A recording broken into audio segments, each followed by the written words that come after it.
네, 안녕하십니까. 발표 시작하겠습니다. 저희 조는 뉴스 형식으로 발표를 준비했고요. 저희 따진 말은 비트코인은 중앙정부에 의해 통제되어야 하는가입니다. 저는 기자 역할을 맡은 약학부 2학번 원서영입니다. 네, 오늘의 뉴스 시작하도록 하겠습니다. 안녕하십니까. 뉴스데스크의 김영경입니다.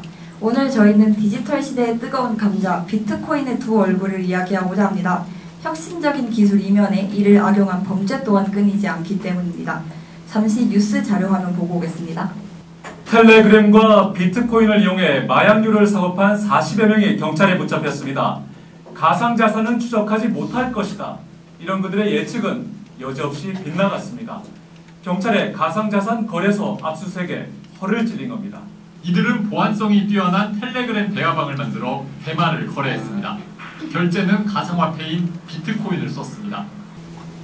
보신 것처럼 비트코인이 마약 거래 등 검은 돈의 흐름을 감추는 수단으로 악용되는 현실입니다. 이 외에도 비트코인이 악용되는 사례는 굉장히 많은데요.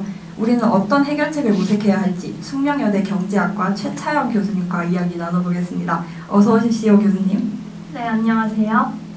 교수님, 많은 분들이 왜 하필 비트코인이 범죄에 악용되는지 궁금해하실 겁니다. 시청자분들의 이해를 돕기 위해 기존 금융 시스템과 어떻게 다른지 핵심적인 작동 원리부터 설명 부탁드립니다. 네, 앵커님. 비트코인은 그냥 인터넷 돈이라고 생각하시면 편한데요. 우리가 쓰는 돈처럼 물건을 사거나 다른 사람에게 보낼 수 있는 디지털 형태의 돈입니다. 인터넷 돈이요? 그럼 은행 계좌이체나 카드 쓰는 것과 비슷한 건가요? 네, 좋은 질문입니다. 하지만 둘에는 결정적인 차이가 있는데요. 우리가 쓰는 돈은 한국은행이나 정부 같은 중앙기관이 만들고 관리하잖아요. 그런데 비트코인은 그런 중앙기관이 없습니다. 중앙기관이 없다고요? 그럼 누가 거래를 관리하고 보증하나요? 그게 바로 비트코인의 핵심 기술인 블록체인인데요. 비트코인의 모든 거래는 블록체인이라는 일종의 공개된 디지털 공동장부에 기록됩니다. 마치 마을 사람들이 모두 함께 들여다보고 검증하는 투명한 공개 장부 같은 개념이죠. 자, 여기서 우리 오 한번 해주세요. 아주 중요한 개념이 나왔습니다. 세 가지죠. 하나는 비트코인이 거래 수단으로 쓰인다.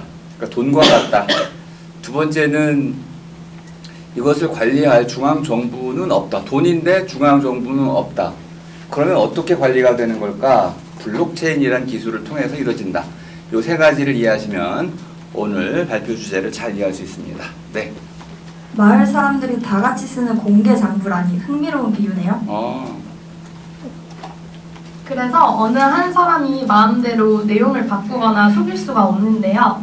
이처럼 중앙 관리자 없이 참여자들이 네트워크를 이루어서 공동으로 운영하는 것을 탈중앙성이라고 부릅니다. 네. 그러니까 중앙은행 없이도 전 세계 참여자들이 함께 관리해서 안전하다는 말씀이시군요. 그럼 제가 친구에게 비트코인을 보낼 때 그 거래는 이 공동장부에 어떻게 기록되나요? 네, 좋은 질문인데요. 여기서 채굴자들이 등장을 합니다. 앵커님이 만약에 거래를 요청하시면 전 세계의 채굴자들이 그 거래가 진짜인지 검증하고 검증된 여러 거래들을 모아서 공동장부의 새 페이지, 즉 블록이라고 할 수 있는 것을 만듭니다. 채굴자들이 일종의 검증원 역할을 하는 거군요. 네, 근데 이 새 페이지를 공식 장부에 붙이려면 아주 어려운 암호 퍼즐을 풀어야 하는데요. 가장 먼저 퍼즐을 푼 채굴자만이 블록을 연결할 수 있고 그 대가로 새 비트코인을 보상으로 받습니다. 이 과정이 바로 채굴이라고 할 수 있습니다. 경쟁과 보상을 통해 자발적으로 시스템이 유지되는 거군요. 그럼 비트코인을 얻으려면 다들 이렇게 채굴을 해야 하나요? 저 같은 일반인이 채굴하기는 좀 어려울 것 같은데요. 맞습니다. 일반인이 채굴에 참여하기는 아무래도 쉽지 않죠. 그래서 대부분의 일반 사용자는 암호화폐 거래소라는 것을 이용합니다. 주식시장처럼 비트코인을 원화나 달러로 쉽게 사고 팔 수 있는 온라인 장터라고 생각하시면 됩니다. 주식시장이라고 생각하니 이해가 쉽습니다. 그렇다면 개발자들은 왜 이렇게 복잡해 보이는 탈중앙화된 시스템을 만들려고 했던 걸까요? 개인이 다른 기관의 통제 없이 자신의 자산을 스스로 통제하게 하려는 이상적인 목표가 있었기 때문입니다. 누구도 부당하게 자산을 동결하거나 거래를 막을 수 없는 검열 저항성과 투명성이 바로 그 이점이라고 할 수 있습니다. 네, 이상적인 목표네요. 하지만 방송 서두에 본 것처럼 바로 그 누구도 통제하지 않는다는 점이 범죄자들에게 악용하기 좋은 허점이 되고 있습니다. 동전의 양면처럼 말이죠. 네, 맞습니다. 앵커님의 지적이 정확한데요. 국경 없는 자유로운 전송, 중앙기관의 구제, 익명성 등과 같은 탈중앙성의 특징들이 범죄 활동에 매우 매력적인 수단이 되고 있는 안타까운 현실입니다. 바로 그 지점입니다. 악용 문제를 해결하기 위해 정부가 개입하면 비트코인의 핵심인 탈중앙성이 훼손되는 딜레마. 오늘 저희 팀이 이 문제를 심도 있게 준비했습니다. 먼저 비트코인의 구체적인 악용 사례부터 살펴보겠습니다. 자, 심도 있게 준비한 내용에 대해서 오 감탄사 한번 날려주세요. 오, 아주 중요한 개념이 나왔기 때문에 잠깐 짚어드리겠습니다. 탈중앙성. 중앙이 있다는 뜻은 관리, 통제가 가능하다는 공권력을 상징하는 겁니다. 중앙은 단순히 가운데를 뜻하는 게 아니고 시장에 거래가 이루어질 때 통제하고 관리할 수 있는 주체가 있고 처벌할 수 있는 어떤 나름대로의 공권력을 가진 주체가 있다는 것이 중앙이고요. 그러한 국가를 상징하는 중앙으로부터 벗어나 있는 자발적인 그런 시장 하나가 형성이 돼 있다. 이걸 목표로 한다. 이것이 탈중앙성이다. 이걸 이해하셔야 오늘 발표가 잘 이해가 될 겁니다. 네. 네, 허윤사 기자의 말씀 들어보겠습니다.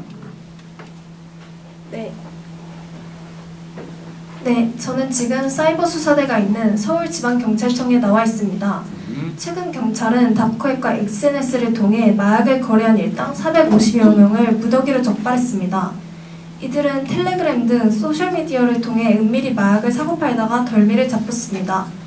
특히 눈에 띄는 점은 구매자들이 마약 판매상에게 비트코인으로 대금을 지급할 수 있도록 돕는 일종의 결제 대행소까지 등장했다는 사실입니다.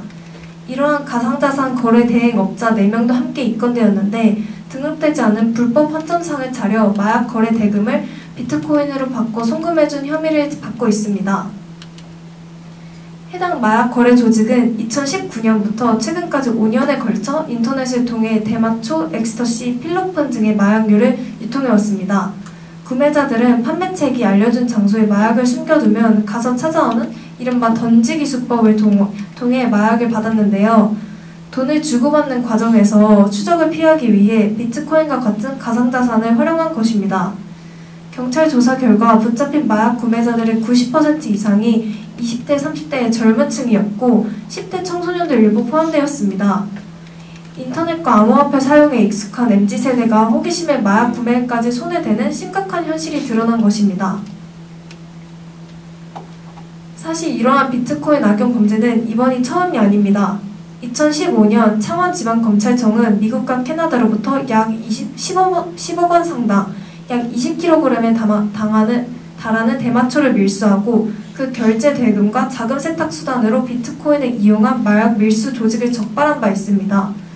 이는 약 4만 명이 동시에 흡입할 수 있는 규모로 국내에서 비트코인이 실제 마약 범죄에 활용된 대표적인 사례 중 하나입니다.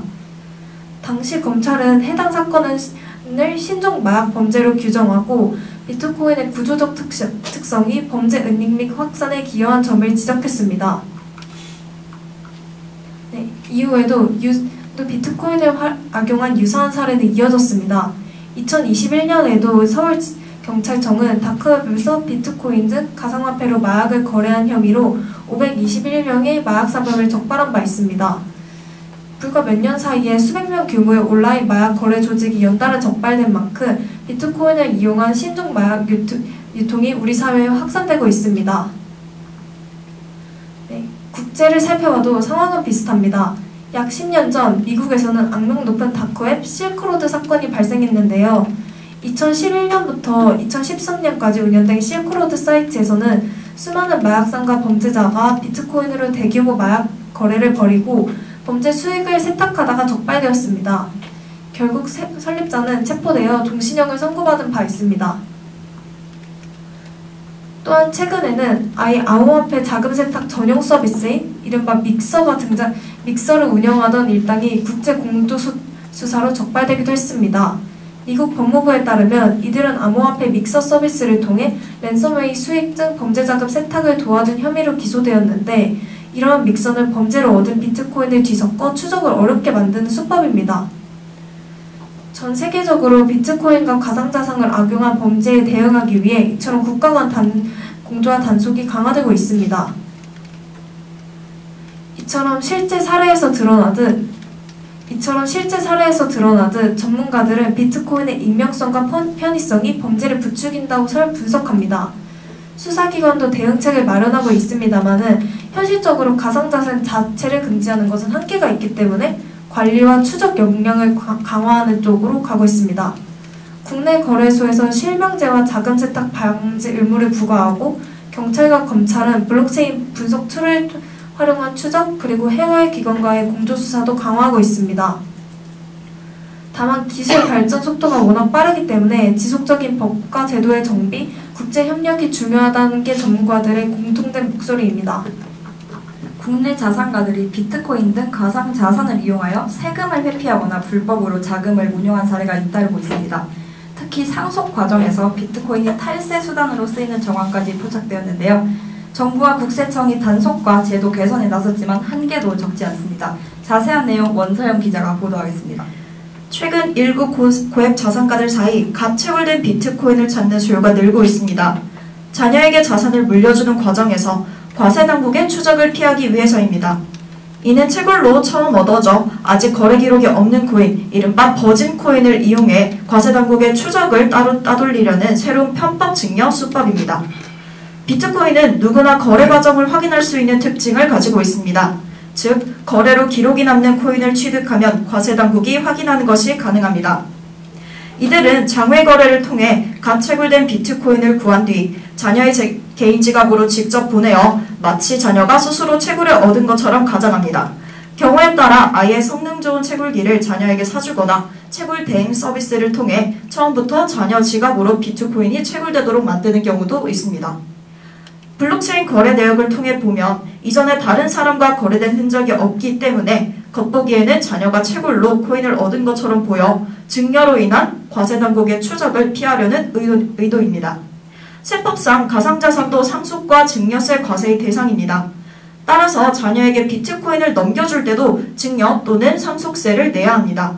증여세율은 구간에 따라 최저 10%에서 최대 50%까지 올라갑니다. 이에 세금을 피하려 부모가 준 것이 아닌 자녀가 직접 구한 비트코인처럼 꾸미는 것입니다. 자, 여기서 한번 O 해주시고요. 한 자산가 A씨는 가상통화 실명제가 시행되자 비트코인을 직접 증여하려던 계획을 바꾸어 고성능 채굴기를 구입해 그 채굴한 코인을 자녀에게 물려주었습니다. 이는 일종의 무기명 자산이어서 이름표가 달리지 않기 때문에 과세당국의 감시망을 피할 수 있다는 점을 노린 것입니다. 이렇게 받는 비트코인은 겉으로는 증여가 아닌 자녀 본인의 채굴 소득처럼 보이지만 실제로는 증여세를 탈루하려는 불법 행위에 해당합니다. 탈세와 절세는 다릅니다. 투자 자산을 자녀에게 물려줄 때 세금을 줄일 방법을 고민할 수는 있지만 채굴하지 않은 것을 채굴했다고 속이면 탈세에 해당합니다. 개인 지갑 간 거래는 당국이 포착하기 어려운 점을 노려 이런 편법이 등장한 것입니다. 김영준 고려대 특임 교수는 일부 자산가들이 현금을 주고 장외에서 갓 채굴된 코인을 구매한 뒤 바로 자녀 지갑으로 보내준다며 아예 채굴 대행 업체를 통해 부모 돈으로 캔 코인을 자녀에게 곧바로 이전하는 사례를 비판하였습니다. 전문가들은 이러한 수법을 명백한 탈세로 보고 있습니다. 가상자산을 악용한 대물림이 계속될 경우 성실히 세금을 납부하는 국민들에게 허탈감을 줄 수 있다고 우려하며 제도를 악용하는 탈세 시도는 적발되어 법적 처벌을 져야 한다고 강조합니다. 자, 박수 한번 주세요. 여러분들이 지금 잘 모르실 수 있는 내용이죠. 상속세 그 규모가 그 18억 이하면은 세금이 없습니다. 근데 그 이상으로 올라가면은 누진세율이 적용이 돼요. 고의 그 상속세를 내야 하는 경우에는 45%까지 세금을 내야 됩니다. 굉장한 부담이죠. 만일 이렇게 비트코인을 통해 가지고 탈세할 수 있다면은 굉장한 유혹을 받게 될 겁니다. 이런 굉장히 중요한 앞으로의 미래에 관련해 가지고는 굉장히 중요한 내용을 다뤄주신 거니까 꼭 기억해 두시면 좋겠습니다. 네. 네. 이에 국세청은 가상화폐를 활용한 각종 세금 탈루 사례에 대한 단속을 강화하고 있습니다. 2023년에는 비트코인 등 가상자산으로 재산을 은닉한 고액 체납자 2,416명을 처음으로 적발하여 총 366억 원 상당을 추징했습니다. 와우. 현재 해외 거래소나 개인 지갑을 통한 은밀한 코인 증여는 추적이 어려운 사각지대로 지적되는데요. 이에 따라 가상자산 증여와 상속에 대한 신고 의무를 강화하고 미신고 시 과태료 부과 등 가산세율을 상향하는 등 처벌을 한층 무겁게 하도록 관련법 개정이 추진되고 있습니다. 선의의 기술이라 해도 관리되지 않으면 위험으로 돌아온다는 교훈을 우리는 겪고 있습니다. 무너진 디지털 질서를 바로 세우고 국민이 안심할 수 있는 책임 구조를 마련하는 일이 시급합니다. 정부의 적극적인 역할과 국제 공조 속에 투명한 시스템을 구축할 때 비로소 탈세 없는 디지털 경제가 가능할 것입니다. 네, 박수 한번 주세요. 지금까지 원찬 기자였습니다. 상속세에 이어 국내 자산가들이 비트코인을 통해 취득세를 회피하는 사례가 잇따르고 있습니다. 네. 자세한 내용 이은성 기자가 보도합니다. 서울 강남의 한 병원에서 고수익을 올리던 의사 A씨. 수년간 고급 아파트에 거주하며 호화로운 생활을 이어나가던 그는 국세청의 레이더에 포착됐습니다. 그가 납부하지 않은 세금은 수억 원입니다. A씨가 억대의 세금을 납부하지 않을 수 있었던 건 바로 비트코인 암호화폐 덕분입니다. A씨는 수년간 병원 수익 일부를 현금으로 인출해 비트코인으로 매입했습니다. 문제는 이 자금의 이동이 정상적인 세금 신고 절차를 거치지 않았다는 점입니다. 위 사건을 맡은 수사관은 당시 상황을 이렇게 회고했습니다. 처음엔 단순한 세금 사건인 줄 알았습니다. 그런데 병원 수익에 비해 은행 계좌에 남은 금액이 지나치게 적었어요. 현금 흐름이 이상했습니다. 국세청에서 A씨 자산의 흐름을 확인해 본 결과 국내 거래소에서 비트코인을 산 다음 일부는 해외 거래소로 전송한 정황이 포착됐습니다. 익명성과 국외 서버를 악용한 전형적인 탈세 수법이었습니다. 수사관은 국세청과 협업해 A씨의 암호화폐 자산을 추적했고 국세청은 압류 조치를 취하겠다고 통보했습니다. 결국 A씨는 수억 원의 세금을 현금으로 완납했습니다. 이는 국세청의 압류 통보가 없었다면 숨겨진 채로 남았을 자산이었습니다. 수사기관은 이번 사건을 단순한 개인의 탈세를 넘는 새로운 유형의 세금 회피 시도로 보고 있습니다. 네. 암호화폐는 특성상 이동이 빠르고 추적이 어려우며 특히 해외 거래소를 끼고 나가면 사실상 디지털 금고가 됩니다. 정부는 이에 따라 암호화폐 거래에 대한 과세 및 추적 시스템을 강화하겠다는 입장이지만 기술의 속도에 제도가 따라가지는 못하는 현실도 여전히 존재합니다. 한편 일각에서는 암호화폐를 악용한 이러한 탈세 사건들을 해결하려면 암호화폐의 중앙화가 필수적이라는 의견도 나오고 있습니다. 이제는 돈의 개념과 돈을 둘러싼 풍경이 바뀌고 있습니다. 더 이상 유산, 자산은 땅 위에 있지 않습니다. 보이지 않는 지갑 속 세금 없는 취득이 누구의 권리인지 혹은 위법인지 이제는 사회가 명확한 기준을 세워야 할 때입니다. 지금까지 윤성 기자였습니다. 네, 박수 한번 주세요. 돈의 풍경이 바뀌고 있다. 중요한 지적이었습니다. 네, 지금까지 저희는 비트코인이 어떻게 악용되고 있는지 살펴봤습니다. 네. 자산이라는 이름 뒤에 감춰진 회색 영역, 그 회색을 규제 없이 방치할 수 없다는 문제의식이 발표를 관통하고 있습니다. 그렇다면 정부는 언제부터 왜 이 기술을 통제해야겠다고 판단한 걸까요? 그 배경을 듣기 위해 저희가 2017년 가상통화관계기관 합동 TF에서 활동했던 정부 관계자와 특별 인터뷰를 진행했습니다. 2017년이요? 꽤 오래됐네. 원서영 기자. 네, 저는 인터뷰 현장에 나와 있습니다. 2017년 가상통화 붐이 일었고 당시에 대책 마련을 위한 정부의 TF팀에서 근무하셨던 관계자분과 익명으로 인터뷰를 진행해 보았습니다. 네, 안녕하십니까. 첫 번째 질문 드리겠습니다. 정부 입장에서 가상통화를 규제해야 한다는 필요성을 느낀 계기와 TF팀이 만들어진 이유가 무엇인가요? 아시다시피 가상통화는 이제 금융자산의 특성이 되게 강하기 때문에 이제 속도와 파급 효과가 엄청나요. 그래서 우리 금융시장을 규제하는 이유도 이렇게 일반인들이나 국가 경제에 엄청난 급속한 파급 효과를 미치기 때문에 정부에서 개입을 하는 거고, 그래서 이제 방치할 경우에는 큰 문제가 생긴다고 생각해서 우리가 정부가 조금, 좀, 어떻게 보면 직접적이진 않지만 간접적으로 이 시장을 어떻게든 좀, 이렇게 투기 광풍을 조금 더 진정시키고 이런 쪽으로 정부가 이제 일을 했었던 것 같아요. 네. 당시에 비트코인의 붐이 일었고 금융자산의 성격을 띠는 이상 규제가 필요하다고 판단을 하여 간접적으로 규제를 시작하게 된 것이군요. 그렇다면 TF팀 활동 당시에 거래소나 업계에서 규제에 반발하거나 협조를 거부하는 일이 있었을까요? 기본적으로는 뭐 업계라고 하면 제일 큰 거는 가상통화 거래소잖아요. 알다시피 빗썸이나 업비트가 그때 두 개가 제일 컸었고, 업계는 사실은 오히려 규제를 좀 해달라는 입장이었어요.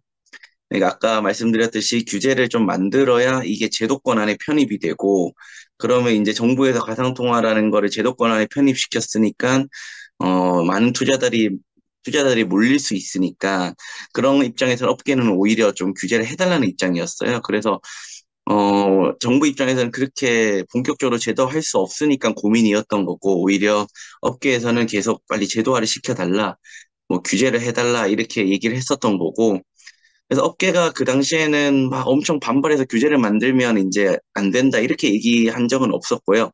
다만 뭐 세금 문제나 이런 거는 이제 업계에서 그 당시에 순이익이 엄청났었기 때문에 요런 순이익에 대해서 그 정부가 그 업계에 가상통화 업체에 어떻게 그 세금을 부과할 것이냐, 이런 거에 있어서는 조금 업계에서는 이제 다르게 이렇게 좀 풀어가려고 하는 것들은 좀 있었죠. 근데 전반적으로 제도화에 있어서는 업계는 오히려 더 적극적이었다고 보시면 될 것 같아요. 네, 말씀해 주신 내용을 종합해보면 가상자산이 익명성과 탈중앙성의 성질을 갖고 있는 것은 맞지만 정부는 거래소를 통해서 공식적으로 거래되는 부분만 규제에 염두를 두었다고 볼 수 있겠네요. 그럼 마약 거래와 탈세와 같이 어둠의 경로에서 일어나는 일들에 대한 규제는 어떻게 논의가 되었었는지 궁금합니다. 실제로 2017년에 가상통화 붐이 일어나면서 어떻게 이분을 섭외하셨어요? 그래서 감사하게 인터뷰에 응해주셔서 네. 이제 그 당시에 왜 규제를 필요로 했고 네. 그리고 어떤 부분을 규제를 했는지에 대해서 인터뷰를 진행하였습니다. 네, 좋습니다.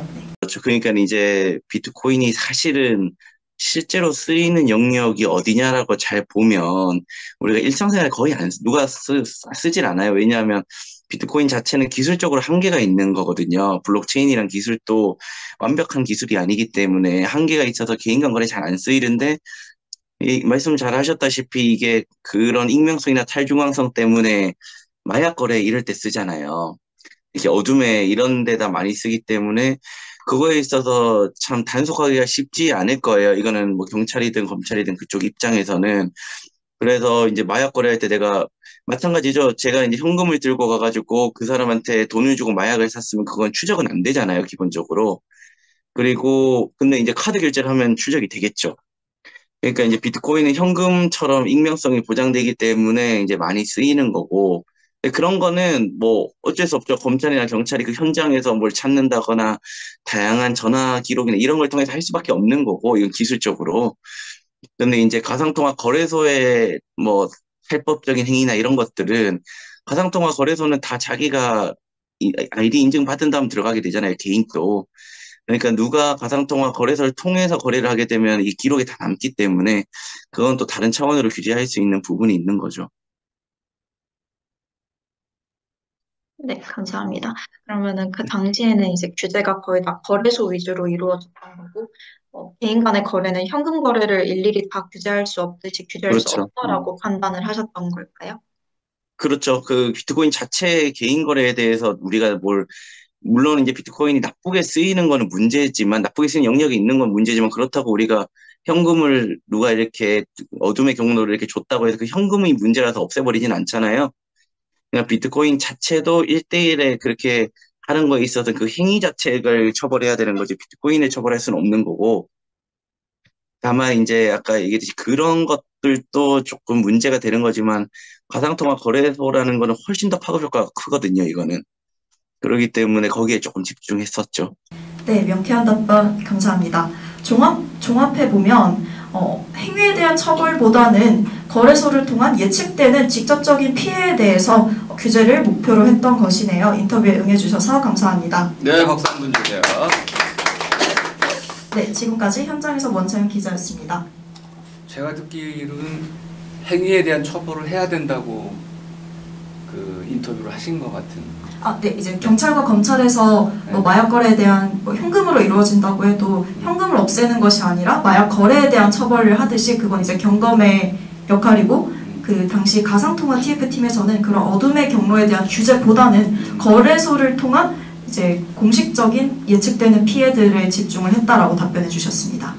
그러니까 행위에 대한 처벌을 위해서는 일단 거래소부터 정상화시키고 네, 그렇습니다. 그 거래가 정상적인지 아닌지를 살핀 뒤에 네, 이렇게 순서를 잘 잡았습니다. 감사하고요. 네. 영상에서 보신 것처럼 정부는 비트코인 자체를 틀어막으려 하진 않았습니다. 예상되는 피해 앞에 간접적 개입이라는 결정을 하게 된 거죠.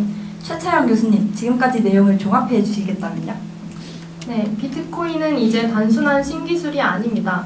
제도권 밖에 있는 거대한 금융 시스템처럼 움직이고 있습니다. 그 시스템의 중심에 아무도 책임하지 않는 자유가 있다는 말씀이시군요.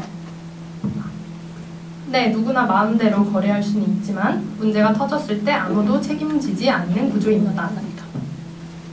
정부가 규제를 고민하게 된 것도 바로 그 때문이라는 말씀이시고요? 네, 단순히 기술이 새로워서가 아니라 나쁜 일에 쓰이기 너무 쉬웠기 때문입니다. 그런데도 정부가 개입하면 자유를 침해하는 것이라는 비판은 여전합니다. 맞습니다. 하지만 저는 그 자유는 과연 누구를 위한 자유인가? 라는 질문을 하고 싶습니다. 모두가 불안에 떠는 방임이 아니라 다수가 안전함을 느끼는 진짜 자유가 중요하다는 의미군요. 네, 최소한의 안정장치와 규칙이 있을 때 더 많은 사람들이 기술의 혜택을 누릴 수 있습니다. 박수 한번 주세요.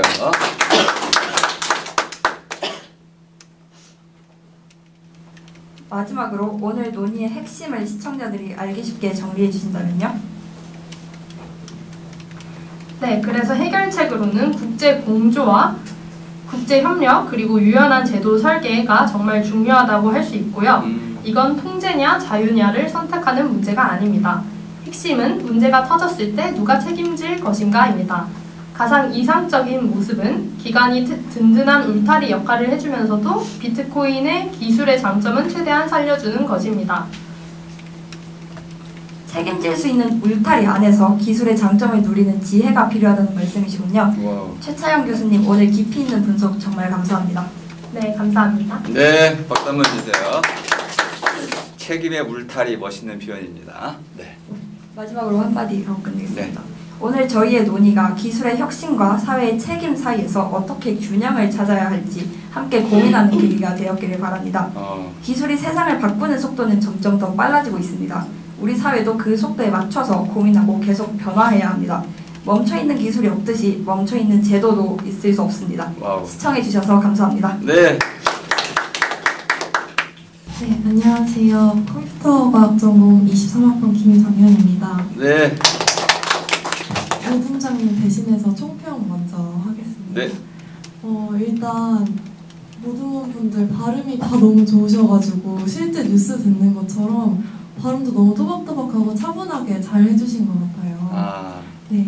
그리고 그 옛날에 리허설 때 비교를 해보자면 그때 좀 그림 자료가 부족하다든지 블록체인 기술에 대한 설명이 조금 더 있었으면 그림 자료로 표현되어 있었으면 좋았을 것 같다 했는데 그 보완이 잘 돼가지고 이제 자료 화면도 너무 적절했고요.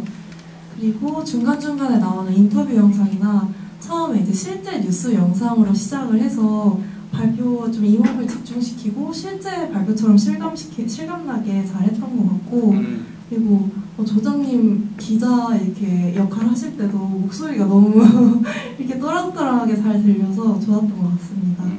그리고 각각 맡은 사례나 이런 사건에 대해서 너무 꼼꼼하게 조사를 하셔서 어려운 주제라고 생각을 했는데 발표를 들으면서 쉽게 다 이해가 됐어요. 네, 그래서 궁금한 것도 많이 생겼고 좋은 발표 잘 들었습니다. 네, 저는 들으면서 계속 뭐 책임의 울타리 뭐 이런 명언들이 쏟아져 나오니까 들을 수가 없네. 이거 적어야 되는데. 혹시 그 중에 기억나는 거 있으세요? 혹시 예.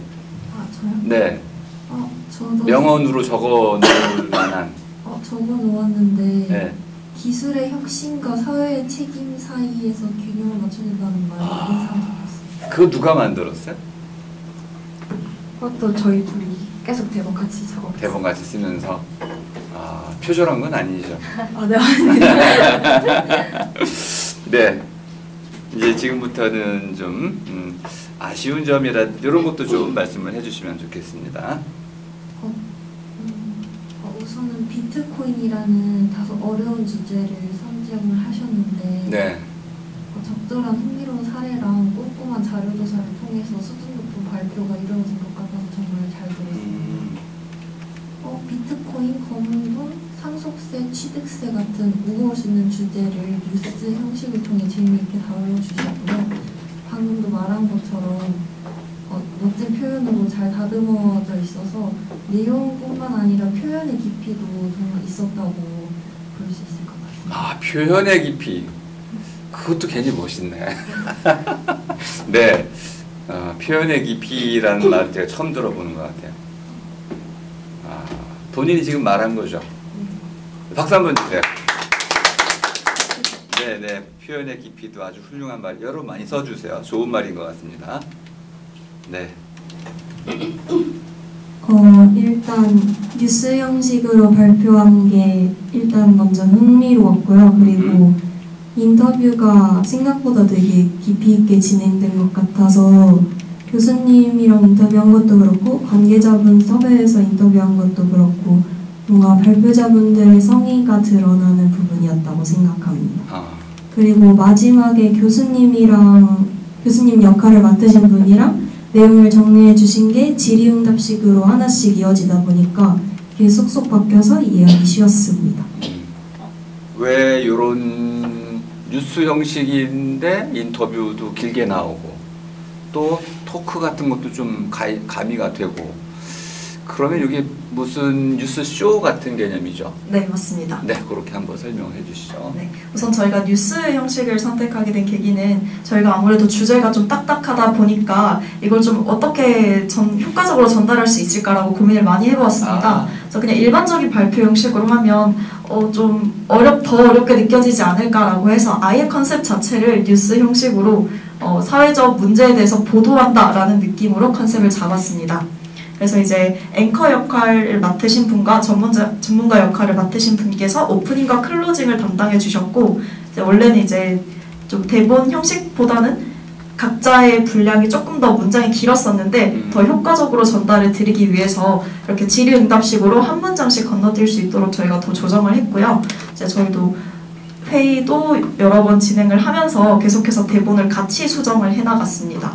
그래서 이제 각자 사례를 맡은 기자 파트도 나누었는데 전체적으로 PPT를 만들고 대본을 수정하는 과정은 각자 초안을 만들며 서로 참석하는 방식으로 진행하였습니다. 회의는 몇 차례나 하셨어요? 대본 수정 회의. 대본 수정 회의 포함해서 지지난주까지 주에 한 번씩은 줌으로 하고 저희 수업 때마다 모여서 같이 했습니다. 그렇군요. 그 정도 대본을 만들 정도면은 여러 차례 수정 회의를 했을 것 같습니다. 대본을 공유 독서에서 이제 계속 상시 수정했습니다. 그렇구나. 집단 작업을 통해 가지고 훌륭한 대본을 만들어 내셨군요. 네. 더 질문하실 시간이 있습니다.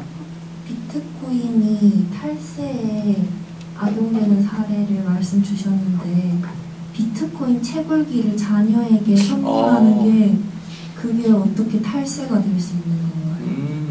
아주 예리한 질문. 박수 한번 주세요. 굉장히 예리한 질문입니다. 네. 이거는 이제 국세청에서 자금 흐름을 추적할 때의 그 기준을 봐야 하는데 이제 국세청에서 제가 알기로는 이제 100억 지방마다 국세청이 있는데 그 지방에서 100억 이상의 자산가들을 대상으로 자금 흐름 추적을 하는 걸로 알고 있습니다. 그런데 이제 그때는 갑자기 어떠한 자녀에게 그 자산가의 자녀가 어디선가 흐름을 모르는 출처를 모르는 재산이 생기진 않았는가, 그러니까 갑자기 건물이 생기진 않았는가, 그러면 그 건물에 대한 자금 출처는 어디인가에 대한 조사를 진행하는 걸로 알고 있습니다. 그래서 그때 기준이 되는 것이 이 사람이 근로소득을 통해서 번 돈인가 아니면 상속을 통해서 받은 돈인가, 그 경로에 대해서 조사를 하는 걸로 알고 있습니다. 이제 자녀가 직접 돈을 벌어서 비트코인을 얻은 것이 아니라 그 자금의 출처가 부모라면 당연히 상속세를 부과해야 한다라고 국세청에서는 보고 있습니다. 질문을 좀 추가적으로 해보시죠. 그 질문은 약간 아니었던 것 같습니다. 질문의 핵심은 비트코인 채굴기를 선물을 했어요. 그런데 그 비트코인 채굴기를 선물한다고 해서 비트코인을 선물하는 건 아니거든요. 채굴기에 대한 네, 이해했습니다. 근데 채굴기를 선물했더니 그걸로 비트코인을 채굴을 했어요. 성공했어요. 돌린다고 해서 비트코인이 다 채굴되는 건 아니에요. 이거 랜덤이기 때문에 채굴기를 준다와 비트코인을 준다는 전혀 다른 행위예요. 네. 그걸 물으신 것 같아요. 네. 죄송합니다. 제가 질문을 잘못 이해했습니다. 네. 네. 그 부분에 대해서 이제 제가 발표를 진행했던 것인데, 이제 저희가 발표했던 이 전체적인 요지가 기술의 발전을 제도와 규제가 따라가야 한다. 기술이 너무 빠르게 발전하고 있다에 대해서 얘기를 한 것이거든요. 그래서 저희가 말했던 이 사례가 대표적인 사례라고 생각을 합니다. 그러니까 이제 채굴기를 준 행위 자체는 채굴기에 대한 금액은 크지 않지만 결국은 그걸로 인해 자산이 생겼고, 그럼 이걸 증여로 볼 것이나 말 것이냐는 이제 비트코인과 채굴기가 등장하면서 생기게 된 새로운 문제라고 생각합니다. 그래서 이에 대한 규제가 저희는 이루어져야 한다라고 주장하는 입장입니다. 네. 그것까지는 아직은 탈세 혐의로 구속할 수는 없습니다. 아직까지는 아닙니다. 네. 왜냐하면은 비트코인을 이제 채굴하면 그 채굴한 사람, 그 사람이 세금을 내면 되는데 아직 비트코인 자체에 대한 그 과세 의무가 없어요. 그러니까 세금을 낼 수도 없어요. 그걸 상속을 했을 때는 이제 비트코인 액수만큼의 상속세를 부과할 수 있는데 아직은 사각지대다. 이렇게 보시면 되겠습니다. 하지만 발표자 입장에서는 이것도 상당히 그 탈세를 목적으로 한 그런 의도가 있지 않겠는가. 이것도 추후로 우리가 법적인 제재를 검토해 볼 필요가 있겠다. 이 정도 주장을 하신 것 같습니다. 좋은 질문에 좋은 답변이었습니다. 박수 한번 주시고요. 네, 우리 심사위원들께서 한두 분 정도 더 질문을 해주시면 되겠습니다. 끝날 때쯤에 해결책으로 국제 공조가 필요하다고 말씀해 주셨는데 그게 말로만 들었을 때는 솔직히 가능할지에 대해서 그런 가능성에 대해서 한번 여쭤보고 싶습니다. 일단 그 마지막 부분에 시간이 조금 없어서 해결책을 자세히 말하지 못한 것 같아서 조금 아쉬웠는데 질문해 주셔서 너무 감사하고요. 네. 해결책으로 첫 번째로 저희가 제시했던 게 국제 공조였는데 이거에 대한 설명을 원래 하려고 했던 거는 가상 자산이 국경을 쉽게 넘나들기 때문에 주요 국가들이 함께 머리를 맞대고 공동으로 대응을 해야 된다라는 해결책을 저희가 제시를 한 건데 그러면 다 같이 공동으로 규칙을 만들어야 한다는 해결책이 있을 수 있는데 이 질문이 어떻게 효과가 있을지를 질문하신 건가요? 그 국제 공조가 이루어져야 된다고 하셨는데 그 국제 공조가 실제로 가능할지에 대해서 실현성에 대한 질문. 실제로 지금 국제적으로 다 같이 공조를 해서 이 비트코인의 문제점을 해결하자는 분위기가 형성되고 있고 실제로 진행이 되고 있는 걸로 알고 있고요.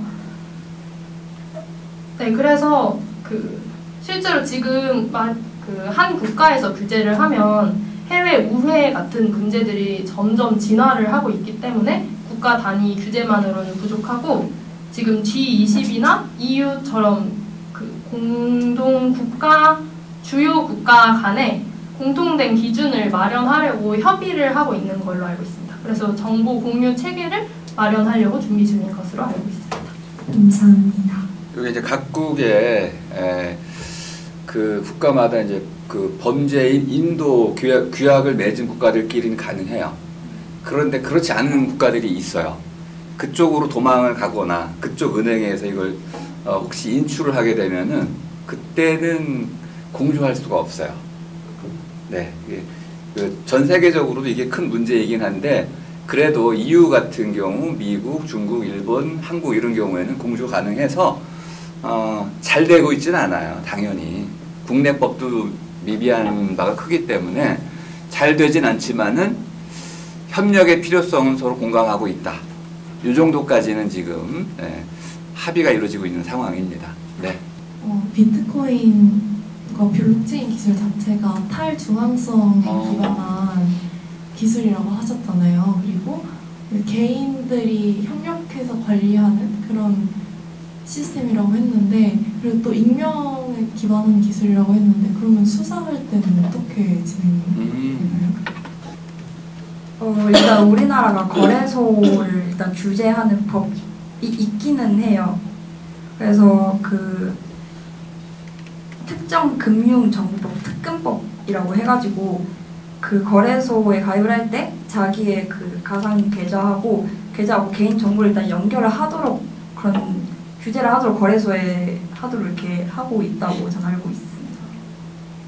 그래서 거래소에 대한 규제는 일단은 우리나라는 이루어지고 있다고 알고 있습니다. 이게 비트코인을 주제로 잡다 보니까 계속해서 자료 조사를 하고 비트코인에 대해서 알아가다 보니까 막 양자 컴퓨터가 등장하고 너무 어렵게 기술적으로 파고들게 되더라고요. 그래서 최대한 저희는 비트코인이 어떻게 작동하는가랑 거래 장부 이런 비유적인 표현들을 가지고 와서 최대한 쉽게 풀어드리려고 설명을 했고, 이 방법보다는 이 비트코인이 초래하는 문제점과 앞으로의 규제 향방에 대해서 집중을 해주시면 좋을 것 같습니다. 네, 감사합니다. 네, 우리 청주훈께 한번 질문을 좀 받아보겠습니다.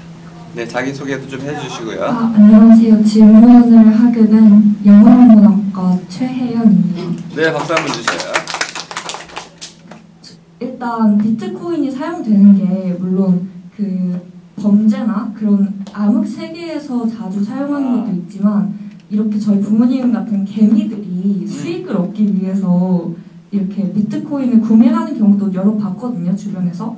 근데 이런 경우에 대해서 만약에 이 비트코인을 이렇게 관련된 법망을 만들어가지고 규제가 만약에 순조롭게 진행되게 되면은 이게 어쨌든 암흑 세계에서 사용함으로써 유지되는 이런 비트코인 시세들이 있는데, 근데 만약에 규제가 가해짐으로써 그런 사람들이 다른 코인이나 다른 수단으로 넘어가게 되면은 혹시 그냥 금전을 목적으로 하시는 그런 분들이 이런 규제로 인해서 경제적인 손실을 좀 크게 보지 않을지 그게 좀 궁금해요. 그러네요. 네, 좋은 질문입니다. 네, 좋은 질문 감사합니다.